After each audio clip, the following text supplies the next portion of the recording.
오늘 저희가 함께 파헤쳐볼 자료는요, 2018년에 작성된 어느 개인 블로그의 글 모음입니다. 네, 이걸 처음 읽기 시작했을 때 기분이 되게 묘하더라고요.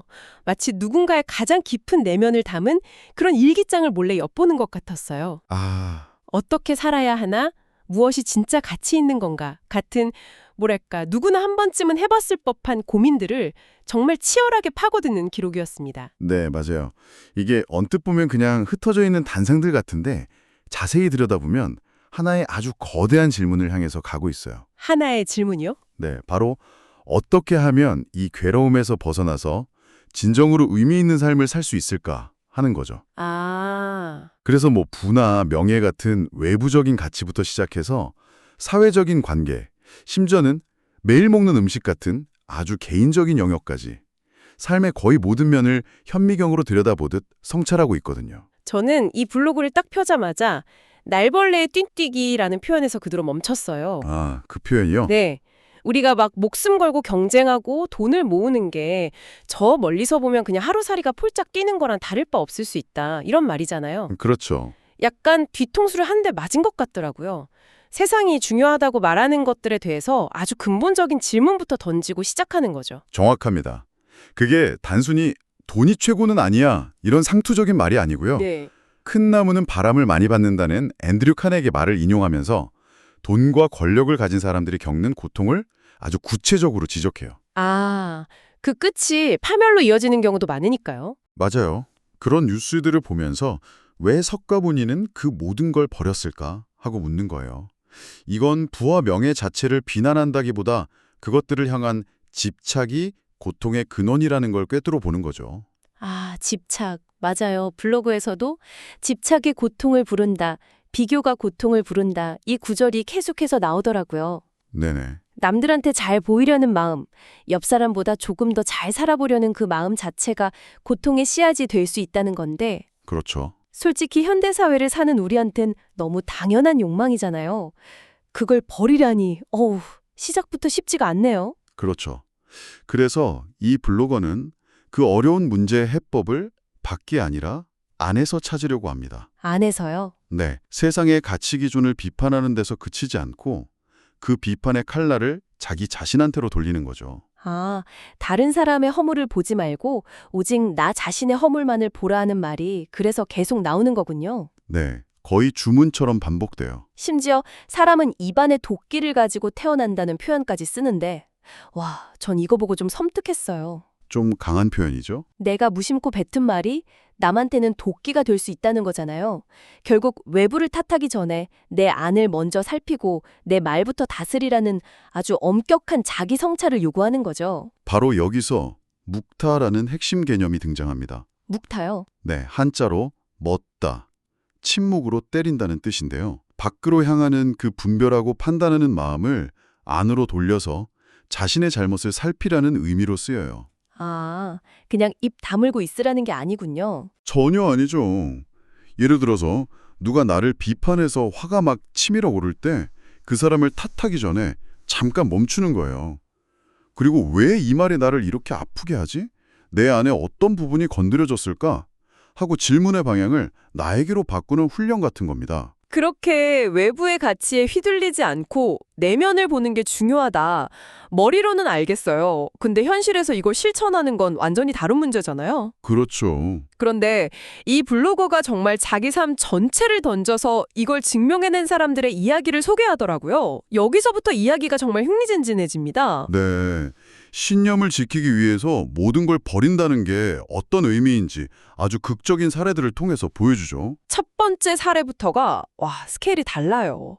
바로 그 세계적인 아이스크림 체인 베스킨라빈스의 유일한 상속자였던 존 라빈스 이야기입니다. 네, 우리가 아는 그 베스킨러빈스? 상상만 해도 어마어마한 부를 상속받을 수 있었는데 그걸 전부 포기했다는 거죠. 그렇습니다.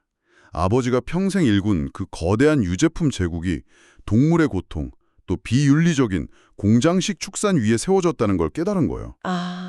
그래서 수천억 원에 달할 걸로 추정되는 유산을 거부하고 환경운동가자, 채식주의자로 완전히 다른 삶을 살게 된 거죠. 블로거는 이 사례를 들면서 아주 날카로운 질문을 던져요. 존 라빈스는 신념 때문에 막대한 부를 포기했는데 당신은 고작 몇 푼의 월급 때문에 신념을 속이고 있지는 않은가 하고요. 와, 정말 전곡을 찌르는 질문이네요. 할 말이 없더라고요. 그렇죠. 그런데 존 라빈스 이야기도 놀랍지만 그 다음에 소개되는 독일의 노숙자 철학자 페터 노야르의 삶은 정말 충격적이었습니다. 아, 페터. 이분은 그냥 집이 없는 게 아니라 자발적으로 모든 소유를 거부하는 사람이었어요. 네. 블로그에서 아주 상세하게 그의 삶을 묘사하고 있죠. 매일 아침 공원 숲속에서 일어나서 밤 9시에 시립도서관 문 닫을 때까지 노자, 공자, 불경 같은 동양 철학을 공부합니다. 잠은 숲에서 자고, 식사는 가게에서 유통기한 지난 음식을 얻어서 해결하고요. 네. 그야말로 현대사회 시스템에서 완전히 벗어난 삶이죠. 그 묘사가 정말 생생해요. 새벽에 일어나서 청동오리 부부랑 같이 아보카도나 사과를 먹고 심지어 도서관 화장실에서 양동이에 물을 받아서 빨래를 하는 모습까지요. 네네. 그러면서 셰익스피어의 소네트를 인용하거든요. 껍데기는 값비싼 걸로 채우면서 왜 마음은 텅 비워놓고 괴로워하냐고요. 물질적인 건 다 버리고 오직 정신적인 탐구에만 몰두하는 삶의 전형인 거죠. 물론 그 순수성은 정말 존경스럽습니다. 근데 한편으로는 이런 질문도 들어요. 과연 이게 사회 구성원으로서 책임감 있는 태도일까? 아니면 현실의 복잡함에서 도망쳐서 자기만의 정신적 안위를 찾는 약간 극단적인 이기주의일까요? 와, 그건 정말 생각해보지 못한 관점이네요. 블로거는 그를 진리를 찾는 구도자로 묘사하지만 비판적으로 보면 그가 거부하는 사회 시스템이 제공하는 공공도서관, 나 자본주의가 만들어낸 잉여 생산물에 어떻게 보면 무임승차하는 걸로 볼 수도 있거든요. 듣고 보니 그의 삶이 사회 시스템의 일정 부분 빚지고 있다는 걸 부정할 순 없겠네요. 그렇죠. 블로거는 그런 비판적인 시선보다는 그의 내면에 더 집중하는 것 같고요. 결국 무소유라는 블로그의 핵심 주자를 가장 극적으로 보여주는 인물로 페터를 내세운 거겠죠? 맞습니다. 그리고 이런 거창한 철학이나 극단적인 삶의 방식뿐만 아니라 이 블로그는 아주 구체적이고 일상적인 실천으로까지 파고들어요. 아, 맞아요. 특히 먹는다는 것에 대한 고민이 정말 깊어요. 네. 목숨 걸고 편식하다라는 제목의 글이 있는데 정말 집요할 정도로 자신의 식단을 기록하고 있더라고요. 그냥 채식이 건강에 좋다 이런 수준을 훨씬 뛰어넘죠. 네. 8시간 불린 생현미, 케일, 돌김 이런 본인 식단부터 시작해서 어느 암 환자 요양원의 식단, 황성수 박사라는 분의 생현미 식단까지 아주 구체적으로 나열해요. 밥그릇에 현미 넣고 싱크대에서 흔들어서 물기만 빼고 그냥 그대로 먹는 모습까지 묘사하죠. 솔직히 저는 읽으면서 와, 과연 내가 이렇게 살 수 있을까 하는 생각이 들더라고요. 그 식단이 단순히 건강만을 위한 게 아니기 때문에 더 극단적으로 보이는 겁니다. 아, 그런가요? 네. 그 철학적인 배경이 태어남과 살아있음의 부끄러움이라는 다른 글에서 드러나는데요. 살아있다는 행위 자체가 본질적으로 다른 생명에게 피해를 준다는 인식에서 출발해요. 아, 그 부분도 정말 인상 깊었어요. 내가 먹이를 차지하면 다른 생명은 굶게 되고 길 가다가 나도 모르게 벌레를 밟아 죽일 수도 있고. 네. 내가 취직하면 누군가는 떨어져야 하는 이 세상의 제로섬 게임 같은 구조를 이야기하는 거죠. 그래서 탄생 자체가 원초적인 죄인 것 같다는 말까지 나오는 거군요. 바로 그 지점입니다.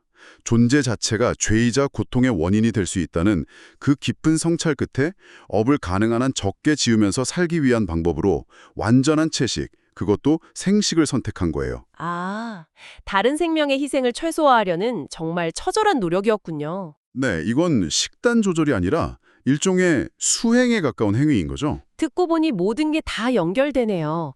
세상의 부와 명예를 비판하고 내면을 성찰하고 존 라빈스나 페터의 삶을 조명하고 또 극단적인 채식을 하는 이 모든 행동이 네, 결국 어떻게 하면 남에게 다른 생명에게 최소한의 피해를 주며 살 수 있을까?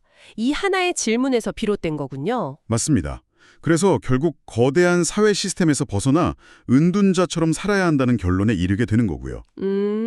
이 모든 고뇌와 실천은 결국 단 하나의 궁극적인 질문으로 모입니다. 블로거는 이렇게 묻죠. 죽어갈 때 무엇이 중요하겠는가? 만약 우리에게 조용히 죽음을 맞이할 시간이 주어진다면 그때 내 통장에 찍힌 돈, 내가 가졌던 직위, 이런 것들 중에 과연 뭐가 정말 중요하게 남을까? 이걸 생각해 보라는 겁니다. 그리고 그 마지막 순간에 중요할 단 한 가지를 기준으로 지금 이 순간을 살아라. 이런 강력한 메시지네요. 네, 맞아요. 여기서 또 흥미로운 게 스티브 잡스나 빌 게이츠 같은 성공한 인물들의 이야기도 인용한다는 점이에요. 그렇죠. 스티브 잡스의 다른 사람의 도그마에 빠져서 당신의 삶을 낭비하지 마라는 연설이나 빌 게이츠의 사랑하는 일에 도전하라는 조언을 언급하죠. 그러면서 아이디어는 행동하는 과정에서 명료해지니까 그냥 지금 바로 시작하라는 아주 현실적인 격려도 덧붙이고요. 결국 이 블로그의 모든 글을 관통하는 핵심을 저는 의도적 결핍이라는 개념으로 정리할 수 있을 것 같아요. 의도적 결핍이요? 네, 단순히 물건을 안 사는 미니멀리즘을 넘어서는 겁니다. 세상의 소음, 예를 들어 자극적인 신문 기사나 타인의 평가, 심지어는 사소한 가정사 같은 중요하지 않은 정보로부터 스스로를 차단하는 거죠. 아, 관계나 음식까지도요? 맞아요. 관계도 최소화하고 음식까지 극단적으로 제한하죠. 이렇게 스스로를 결핍 상태에 놓음으로써 역설적으로 진짜 중요한 것의 가치를 깨닫고 삶의 완전한 통제권을 되찾으려는 시도인 겁니다. 이건 단순한 라이프 스타일이 아니네요. 네, 세상의 흐름에 맞서는 일종의 정신적 저항운동에 가깝다고 봅니다. 정신적 저항 운동이라니? 와, 정말 와닿는 표현입니다. 오늘 살펴본 이 글들은 마치 현대 도시 한복판에서 쓸 월든처럼 느껴지기도 하네요. 그렇죠. 사회가 정해놓은 성공의 길에서 과감하게 벗어나서 자신만의 방식으로 삶의 의미와 행복을 찾으려는 한 사람의 치열하고 깊은 고민이 고스란히 담겨 있었네요. 그렇습니다. 이 글의 저자는 끊임없이 자신에게 물어요. 나는 어떻게 살 것인가? 그리고 그 질문은 글을 읽는 우리에게도 고스란히 넘어오죠. 네. 물론 우리가 페터노이아르처럼 모든 걸 버리고 숲으로 들어갈 수는 없을 겁니다. 하지만 그의 삶은 단순한 청사진이 아니라 우리 자신을 비추는 거울 역할을 해요. 거울이요? 네, 이 글은 당신에게 내 삶에서 버려도 좋은 중요하지 않은 것은 무엇인가? 이걸 넘어서 지금 내가 붙들고 있는 것들 중에 진정으로 나다운 삶을 방해하는 것은 무엇인가? 라는 더 근본적인 질문을 던지고 있습니다. 그 질문에 대한 답을 한번 생각해 보시는 건 어떨까요?